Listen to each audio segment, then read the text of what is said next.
باورم نمیشد. زنی که تو خونه خودم اونقدر حرف میزنه، جلوی خانوادم حتی بلد نباشه بگه سلام. اونجا فهمیدم ازدواج کردم اما تنها شدم. اسم من رضاست. 35 سالمه.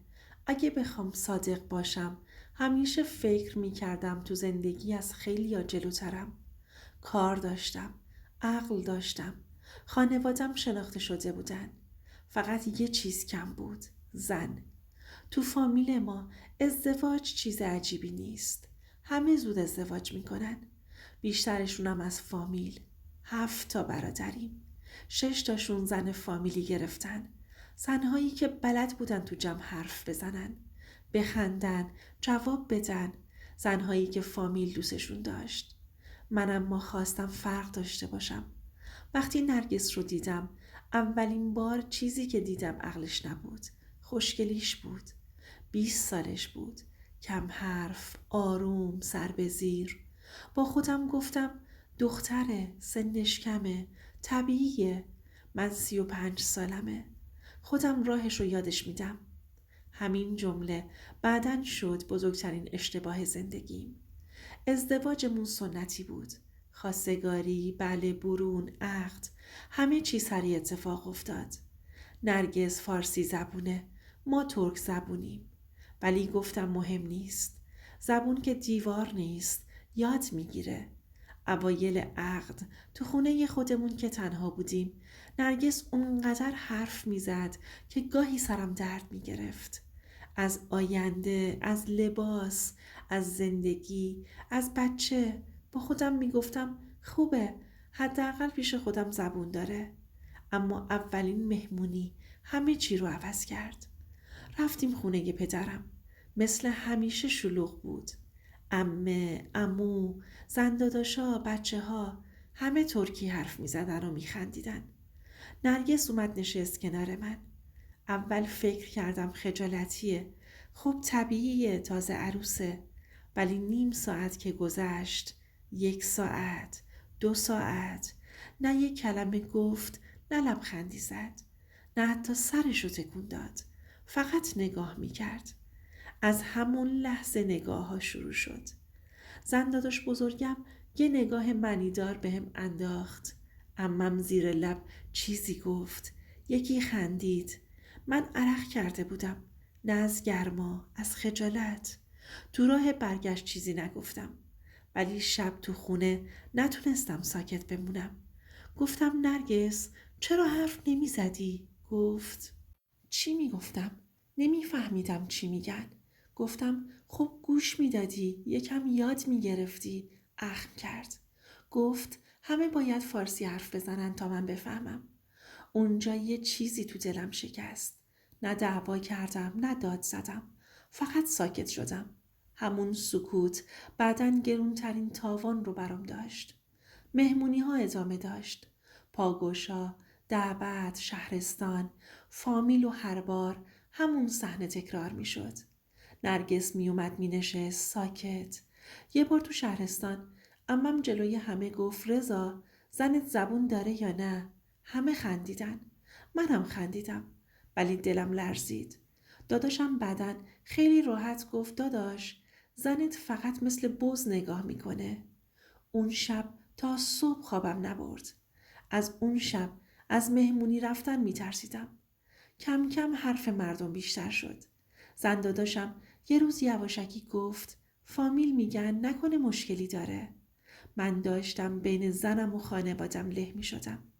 از یه طرف نرگس که پیش من پر حرف و شلوغ بود. از یه طرف خانواده‌ای که سکوتش رو ضعف می دیدن. یه شب بهش گفتم اینجوری نمیشه. من نمیتونم به مادرم بگم فارسی حرف بزنه. گفت پس من چی؟ من همیشه غریبم. جوابی نداشتم. اون شب برای اولین بار کلمه طلاق تو ذهنم اومد. ولی هنوز حقیقتی بود که نمیخواستم ببینم. بعد از اون شب هیچی مثل قبل نشد. من همون رضا بودم، همون خونه، همون خانواده. ولی هر بار که اسم یه مهمونی می اومد دلم می ریخت. نه به خاطر خودم، به خاطر نرگس. دعوت که می شدیم اولش می پرسید کی میاد؟ می گفتم خانوادم. یه آها می گفت و می رفت تو خودش. می رسیدیم مهمونی، سناریو تکراری بود. یه سلام آروم، نشستن گوشه مبل، چشم دوختن به زمین یا گوشی. از همون لحظه یه ورود می دونستم قرار شب سختی داشته باشم. زن داداشا دور هم می خندیدن، جاریا شوخی می کردن. حتی تازه عروس برادر کوچیکم که از نرگس هم کم سنتر بود بلد بود حرف بزنه. بخنده، جواب بده. نرگس اما هیچی. یه بار زن داداشم جلوی بقیه گفت نرگس جان چرا اینقدر ساکتی؟ خجالتی هستی؟ نرگس فقط لبخند زد. هیچی نگفت. همه ساکت شدن. بعد یکی خندید، بعد یکی دیگه. من داشتم آب می شدم. اون خنده ها هنوز تو گوشمه. بعد از مهمونی تو ماشین دیگه نتونستم خودم رو نگه دارم. گفتم نرگس این چه وضعشه؟ حداقل یه چیزی بگو، یه واکنشی نشون بده. گفت رضا من چی بگم وقتی نمیفهمم چی میگن، وقتی حس میکنم مسخرم میکنن. داد زد، گریه نکرد، فقط داد زد. اولین بار بود اینجوری میدیدمش. من اما به جای اینکه آرومش کنم عصبانی شدم. گفتم همه که تقصیر من نیست. تو هم باید یه کاری بکنی، یاد بگیر. همونجا فاصلمون بیشتر شد. از اون به بعد فامیل دیگه تعارف رو گذاشت کنار. عمم یه بار گفت رضا جان زن باید زبون داشته باشه، نه اینکه فقط قشنگ باشه. این جمله رو با خنده گفت ولی مثل سیلی خورد تو صورتم. داداشم یه شب خیلی رک گفت داداش اشتباه کردی، زن بچه گرفتی. من دفاع نکردم، نتونستم. بدترین بخش ماجرا این بود که کم کم خودم هم داشتم باور می‌کردم. نرگس متوجه تغییرم شد. کم حرفتر شد، حتی پیش خودم. شبها هر کدوم یه گوشه یه تخت. نه دعوا می کردیم، نه حرف می زدیم. فقط سکوت بود. یه شب گفت رضا من تو خانوادت گم شدم. هیچ کس منو نمی بینه. جواب ندادم. نه اینکه حرفی نداشتم. اینکه نمی دونستم حق با کیه. اون شب فهمیدم ما فقط با هم اختلاف نداشتیم. داشتیم از هم دور می شدیم. مهمونی ها برام عذاب شده بود. دعوت که می شدیم بهونه می آوردم یا تنها می رفتم. و این شروع حرف های جدید بود. چرا زنت نمیاد؟ قهره؟ مشکل دارین؟ من وسط شایعه ها گیر کرده بودم.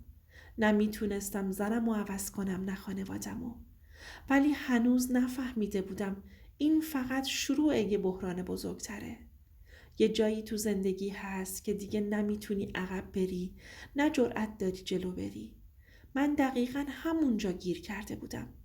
از یه طرف نرگس، زنی که همسرم بود، با همه سکوت‌ها و ترس‌هاش. از یه طرف خانوادم، ریشه هام، آبرو، اسم و رسمم. هر مهمونی که نمی رفتیم سوال‌ها شروع می شد. هر مهمونی که می رفتیم نگاه‌ها. انگار هر راهی می رفتم یکی قرار بود له بشه. یه شب مادرم صدام کرد. نشست کنارم و آروم ولی محکم گفت رضا این دختره تو جمع ما جا نیفتاده. همین. نه فحش نه داد. ولی همین یه جمله از 1000 تا دعوا سنگین تر بود. گفت ما که دشمنش نیستیم ولی زندگی رو باید بلد باشه. سرمو انداختم پایین و هیچی نگفتم.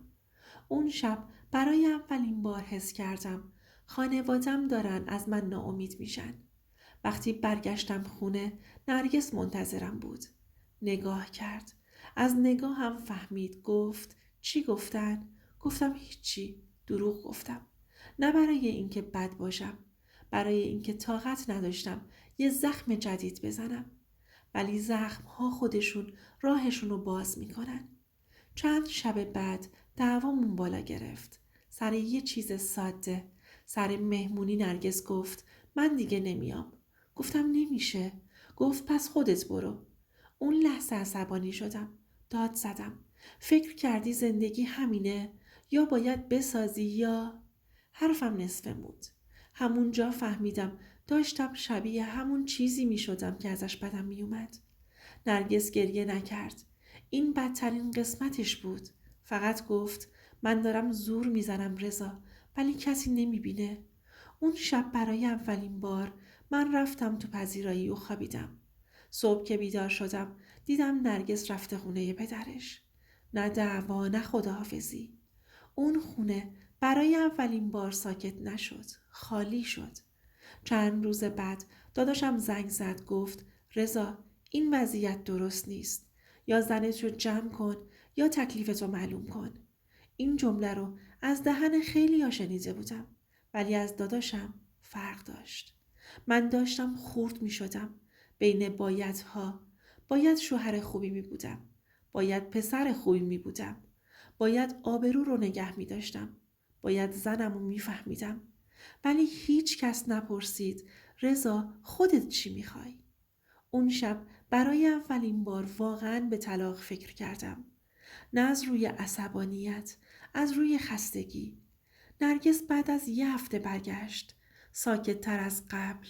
دیگه حتی پیش منم حرف نمیزد. انگار هر دومون توی خونه ولی تو 2 دنیای جدا زندگی میکردیم. ولی هنوز نفهمیده بودم این سکوت قرار ما رو به کجا برسونه. یه مدت گذشت. نه دعوا میکردیم نه حرف میزدیم. زندگیمون شده بود یه خط صاف بی صدا. نرگس تو خونه بود ولی انگار نبود. نه غر میزد نه درخواست میکرد نه حتی شکایت. و این از هر داد و فریادی بدتر بود. سکوتش دیگه آروم نبود. ترسناک شده بود. مهمونی ها رو دیگه یا تنها میرفتم یا اصلا نمیرفتم. ولی حرف مردم ولکن نبود. هر سوال یه خراش تازه. یه شب مادرم زنگ زد و گفت رضا اوضاع خوب نیست. فامیل دارن حرف در میارن. اونجا بود که فهمیدم ماجرا دیگه فقط نرگس نیست. اسم منه. آبروی منه. اون شب برای اولین بار عشق رفت کنار. آبرو نشست وسط. وقتی گوشی رو قطع کردم نرگس روبروی من ایستاده بود. حرفامون رو نشنیده بود ولی فهمیده بود. گفت باز چی گفتن؟ گفتم هیچی. لبخند تلخی زد. گفت رضا من دارم تاوان چی رو میدم؟ فارس بودن یا ساکت بودن؟ جوابی نداشتم. چند شب بعد یه مهمونی مهم داشتیم. همه دعوت بودن. باید میرفتیم. به نرگس گفتم این دفعه باید بیای. گفت اگه بازم مسخره شدم چی؟ گفتم ساکت نباش. هرچی شد یه چیزی بگو. همین جمله بدترین فشاری بود که بهش آوردم. رفتیم. نرگس سعی کرد. قسم میخورم سعی کرد. لبخند زد. چند کلمه گفت. ولی وقتی ترکی حرف میزدن بازم گم میشد. یکی از زنداداشام با خنده گفت فارسیشو ترجمه کنین براش. خنده ها بلند شد. من دیدم ولی هیچی نگفتم. اون لحظه من همدست سکوت شدم. برگشتیم خونه. نرگس مستقیم رفت تو اتاق. در و بست. چند دقیقه بعد شنیدم دیگه گریه نمیکنه. ساکت شده. رفتم جلوی در.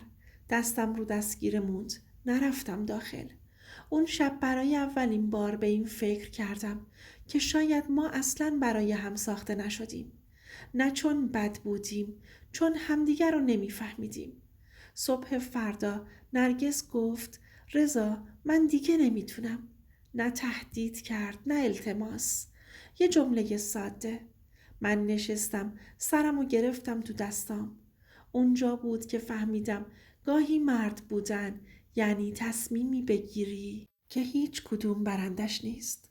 اون روز هیچ کدوممون داد نزدیم. نه نرگس نه من. سکوتی که بینمون بود بلندتر از هر دعوایی حرف میزد.